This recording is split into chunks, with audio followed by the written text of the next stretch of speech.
코로나19 중앙재난안전대책본부 1차장 강용우 보건복지부 장관입니다. 5월 3일 0시 기준 신규 확진 환자는 13명입니다. 지금까지 발생한 확진 환자는 총 1,704명이며 그중 9,183명이 완치되어 격리 진행되었습니다.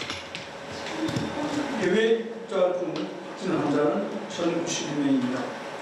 그중 외국인은 9.5%인 104명, 이외에는 다 외국인입니다. 이러한 결과는 진단검사 총 63만 973건을 시행한 결과입니다. 어제는 사망하신 분은 없었으나 오늘 대전에서 한 분이 사망하셨다고 보고되어 251명입니다. 사망하신 환자분과 유족분들에게는 심심한 위로의 말씀을 드립니다. 정부는 오늘 국무총리 주재의 중대본 회의를 개최하여 생활 속 거리두기 추진 방향 및 계획을 논의하였습니다. 신규 환자 발생이 일일 10명대로 줄어들고 대부분 환자가 방역관리 체계 내에서 발견되고 있다는 것은 코로나19 감염이 안정적으로 감소하며 방역관리 체계의 통제력이 전반적으로 향상되고 있음을 의미합니다. 다만 감염 경로를 알 수 없는 환자가 지난 2주간 7명으로 산발적인 발생이 계속되고 있고 특히 이 중 4명의 환자가 대구 지역에서 나타나고 있는 점은 우려스러운 부분입니다. 대구 지역의 경우 방역당국이 아직 파악하지 못한 환자 집단이 존재한다는 의미이기 때문입니다. 지금까지 대구 시민들께서 보여주신 높은 시민의식과 사회적 거리두기의 결과로 코로나19의 전국적 확산을 막고 감염 발생을 대폭 줄여왔습니다. 지금껏 해주신 거리두기의 노력을 마지막까지 경각심을 유지하며 힘써주실 것을 당부드립니다. 이런 위험성에도 불구하고 현재의 추세를 유지한다면 우리 의료체계가 큰 부담 없이 충분히 감당 가능한 수준에서 코로나19에 대응할 수 있습니다. 백신과 치료제가 없는 상황에서 코로나19를 완전 종식하는 것은 불가능합니다. 국내외의 전문가들은 길게는 2년까지 이런 상황이 이어질 수 있다고 예측하고 있습니다. 이런 점을 고려한다면 계속 우리의 일상생활과 경제활동을 멈춘 채로 사회를 유지할 수는 없습니다. 국민의 피로감이 커지고 있고 경제적인 어려움이 우리 사회를 힘들게 하고 있습니다. 특히 소상공인과 취약계층일수록 피해가 더 커지고 있습니다. 개학 연기와 온라인 수업, 어린이집 휴원 등으로 아이들의 교육 부담과 부모의 육아 부담도 갈수록 가중되고 있습니다. 그동안 우리 사회는 불편함과 어려움을 무릅쓰고 적극적인 사회적 거리두기 이행을 통해 긍정적인 방역 성과를 만들었습니다. 이제 이러한 경험과 성과를 바탕으로 멈춰진 우리의 일상과 사회 경제 활동을 다시 재개하면서 코로나19 방역을 함께 달성하는 새로운 일상을 시작할 시점에 이르렀습니다. 이렇게 확산 속도가 느려진다면 이동안 저희 방역당국이 정부는 다시 말씀드리겠습니다. 정부는 현 상황에 대한 진단과 생활방역위원회 등 각계 전문가들의 의견을 고려하여 5월 6일부터는 사회적 거리두기를 종료하고 생활방역체계, 생활 속 거리두기 단계로 전환하기로 결정하였습니다. 생활방역체계, 생활 속 거리두기는 코로나19가 장기화될 것으로 예상됨에 따라 신종 감염병의 확산을 차단하고 방역을 지속하면서도 일상생활과 사회적, 경제적 활동을 영위해 갈 수 있는 균형점을 찾아가는 새로운 일상입니다. 다만 세계적인 대유행이 멈출 기미가 안 보이며 국내에도 아직 위험 요소가 있는 점을 고려할 때 생활 속 거리두기로 전환한 이후에도 우리는 코로나19의 산발적인 확산과 감소를 계속 경험하게 될 것입니다. 생활 속 거리두기는 코로나19의 종식을 의미하는 것이 아닙니다. 지역사회에서 코로나19 감염이 발생하더라도 이에 대규모 전파를 차단하고 집단 감염을 막는 것이 목표입니다. 이렇게 확산 속도가 느려진다면 이동안 저희 방역당국이 환자와 접촉자를 신속하게 추적해서 격리하고 우리 의료체계가 감당 가능한 수준에서 감염을 통제해 나가는 것이 일상적으로 가능해집니다. 생활 속 거리두기는 사회적 경제활동을 보장하되 결국 국민 개개인과 우리 사회 모두가 스스로 방역의 책임을 지는 방역 주체가 된다는 의미이며 국민 여러분들께서 코로나19의 전파를 막을 수 있는 새로운 일상을 만들어 나가야 합니다.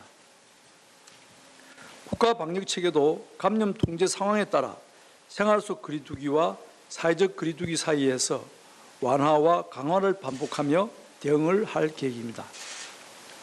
앞으로 방역당국은 전문가들과 함께 일일 평균 신규 환자 50명 미만, 감염 경로 불명 사례 5% 미만, 집단 발생의 수와 규모, 방역망 내 관리 비율 80% 이상을 유지하는 것을 목표로 코로나19 상황을 주기적으로 종합적으로 평가할 것입니다.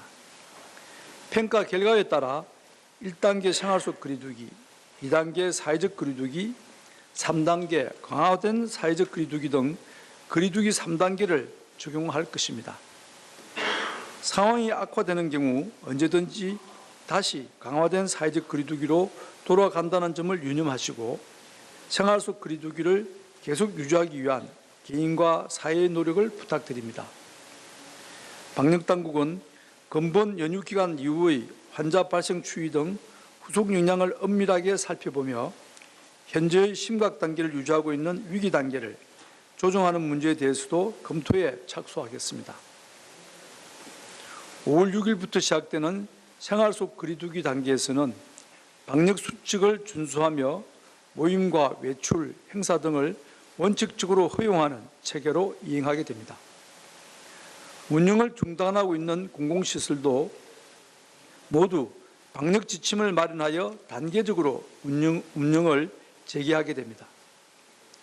국립공원, 실외 생활체육시설 등 실외 분산시설과 미술관, 박물관과 같은 실내 분산시설부터 준비가 되는 대로 우선적으로 개장할 것입니다.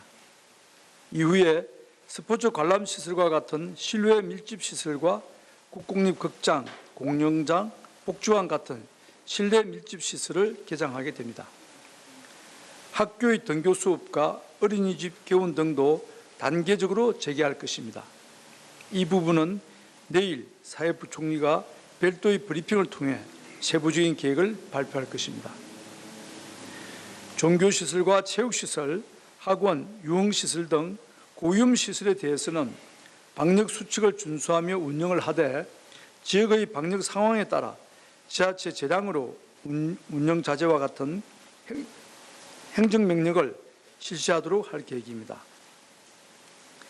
단계 변경에 따라 생활 속 거리두기가 흐트러지지 않도록 공공시설 운영 재개, 고위험시설 행정명령 등은 올 말까지 단계적으로 조정될 예정입니다. 생활 속 거리두기로의 전환은 코로나19 이전의 일상으로 돌아가는 것이 아니라 일상 속에서 거리두기를 실천하는 새로운 사회규범과 문화를 만들어가는 것입니다. 정부는 생활 속 거리두기를 실천하기 위해서 지금까지 개인의 생활 방역을 위한 5대 기본수칙과 4대 보조수칙, 집단의 생활 방역을 위한 집단 기본수칙을 제시하고 보조수칙으로 31개 유형별 세부 지침을 제시한 바 있습니다. 개인 방역의 기본수칙은 아프면 3, 4일 집에 머물기, 1, 2m의 거리두기, 손 씻기와 기침 예절, 주기적인 환기와 소독 등 코로나19의 전파를 막기 위한 일상 속 행동 요령을 제시하고 있습니다. 이외에 마스크 착용, 환경 소독, 고위험군 생활 수칙 등 중요한 보조 수칙을 함께 제시하였습니다. 집단 방역의 기본 수칙은 회사나 교회 등의 공적, 사적 공동체 내에서 방역 관리자를 지정하고 집단 내에서 다수가 증상이 나타나는 경우 보건소에 연락하는 등 집단 감염을 차단하기 위한 행동 요령을 제시합니다. 또한 12개 부처에서 마련한 31개 분야의 세부 지침은 국민 여러분의 일상의 삶을 꼼꼼히 망라하기 위해 직장, 식당, 상점, 영화관 등 흔하게 접하게 되는 31개의 세부 장소별로 이용자와 관리자가 준수해야 하는 방역 지침을 담고 있습니다. 각 수칙들은 매우 간단해 보이지만 방역 당국이 수차례에 걸친 전문가 회의를 통해 코로나19 예방에 가장 효과적인 대응 요령들을 핵심적으로 추려내어 구성한 수칙들입니다.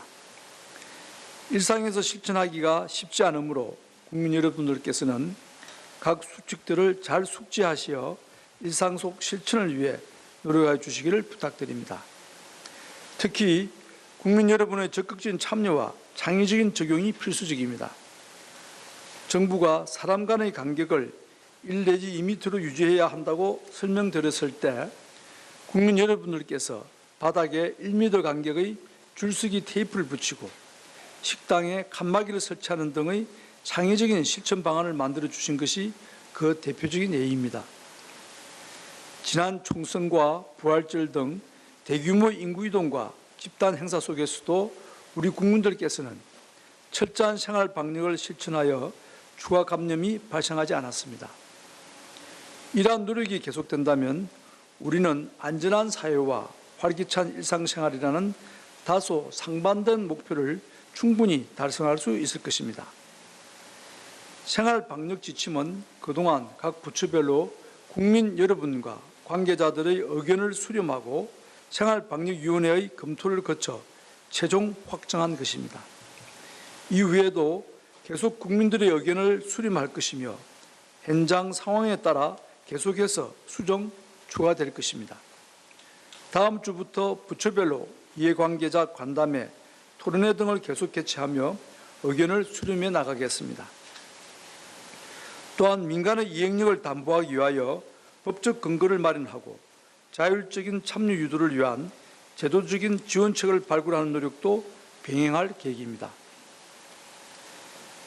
일시적으로 모든 상점을 폐쇄하고 이동을 금지하는 등의 강도 높은 사회적 거리두기를 전개하는 것은 유럽과 미국 등 외국의 사례들에서 흔히 볼 수 있습니다.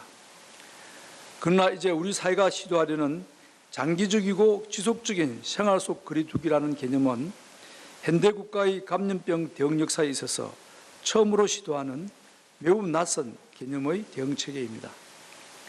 아쉽게도 다른 나라의 선례도 마땅치 않아 참조할 사례도 없으며 오히려 우리의 시도가 다른 나라의 참고가 될 가능성이 높습니다.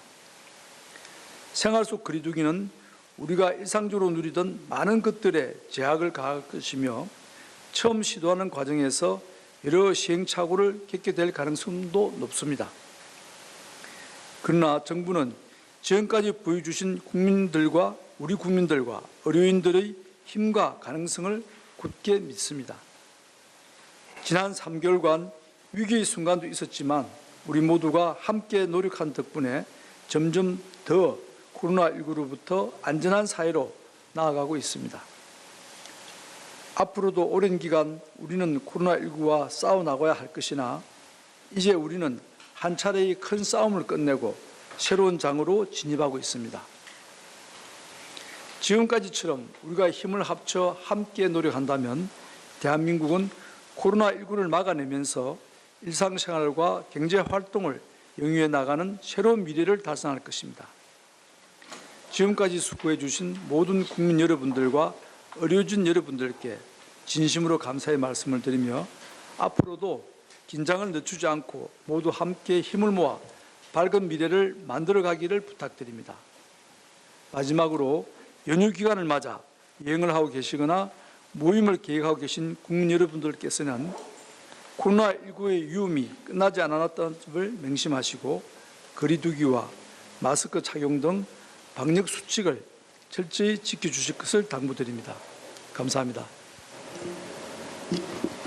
네, 중수본 언론대응 팀장입니다.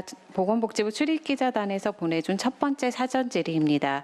정세균 총리가 현재와 같이 안정적인 상황이 유지된다면 복지부와 질본에서는 위기 단계를 조정하는 방안도 논의해 주시기 바랍니다. 라고 밝혔는데 복지부 등에선 위기 단계 조정 계획이 있으신지, 있다면 언제쯤, 어떤 기준, 즉 안정적인 상황에 대한 기준이 어떤 기준인지, 그 기준에 따라 위기 단계를 조정할 것인지 등에 대한 설명 부탁드립니다.